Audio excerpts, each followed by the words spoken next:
Bonjour à tous. Comme beaucoup de Françaises et de Français, j'ai été très choquée par les violences et les dégradations qui ont touché notre pays le 1er décembre. Samedi soir, j'étais très en colère. En colère parce que les violences et les dégradations n'ont pas leur place dans notre démocratie. Lundi, j'étais sur le terrain à la rencontre d'artisans et de commerçants dont les magasins ont été attaqués. J'ai rencontré des personnes sonnées par tant de violences. Rien ne justifie ces violences. Ne soyons pas dupes de la situation. Voler, dégrader, attaquer, ce n'est pas défendre ses droits. Ces violences, ce sont des Français qui s'attaquent à d'autres Français.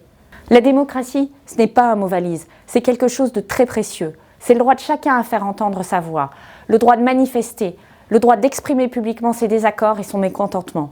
Mais la démocratie, ce n'est pas le droit de piller, de voler, de dégrader ou encore de s'attaquer aux symboles de la République.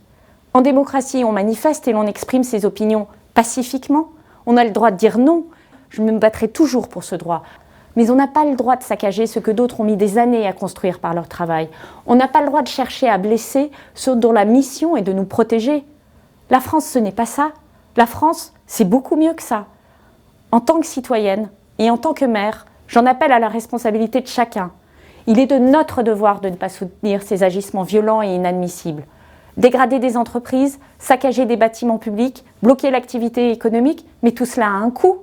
Un coût qui sera supporté par tous les Français, qu'ils soient issus des classes populaires, des classes moyennes ou des classes aisées. Ceux qui font ça ne servent pas la cause des plus modestes, ils l'aggravent, ils créent de nouvelles situations de détresse individuelle. Alors oui, beaucoup reste à faire pour lutter contre la vie chère, les inégalités et les injustices. Oui, nous avons sans doute été maladroits. Oui, nous ne sommes pas allés assez loin. Mais céder aux appels à la violence, c'est faire le jeu des extrêmes qui privilégient le coup de poing et le coup de force. C'est faire le jeu de ceux qui instrumentalisent la misère des gens, ce qui est probablement le plus sinistre des cynismes. Samedi, ne faites pas le jeu de la violence et de ceux qui cassent. Les consignes de sécurité sont inspirées par la volonté de vous protéger. Respectez-les, faites-les respecter par vos proches. Stop à la violence.